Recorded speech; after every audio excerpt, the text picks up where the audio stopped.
But I Anyways. mean, I kind of alluded to it there. There was a moment not too long ago. There was a time, a pretty considerable amount of time, where Sacramento was viewed as a place where people would want to go.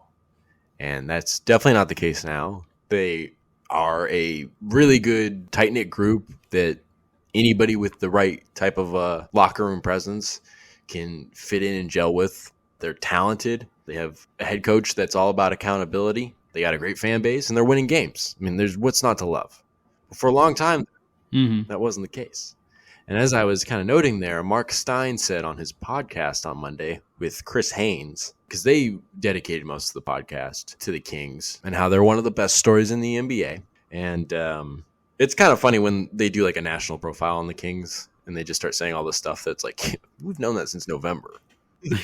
They're like, yeah, they all signed a contract being all in. I'm like, dude, we knew about that in like freaking training camp. Like, what the hell the fuck have you been? Read Cap City Crown, bro. Cap City Clowns. That's right. But Marc Stein made a note. He said, he hadn't really reported on this yet, so he didn't want to name names, of course, just adding the intrigue. But he said that in the last 10 to 12 months, there was a moment, and it was a very like prominent player that would have made big news had the trade gone down. Their agent prevented them from going to Sacramento because a trade was about to happen, and the agent basically got in the way and stopped it because he didn't want his guy to go to Sacramento, which was the long-standing wisdom among players and agents and all that stuff. The whole basketball health thing. You could read a whole footnote about it. But it kind of got me thinking, I'm like, oh, who could that be?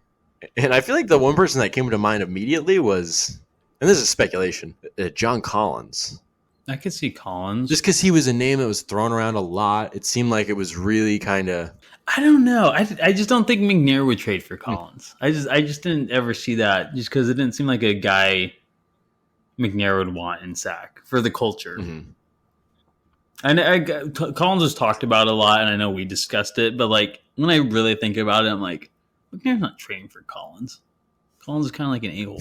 That's the immediate one that came to mind. Not Kevin Durant? I don't think... No. Yeah, I'm like LeBron? I don't know. Yeah, I'm like...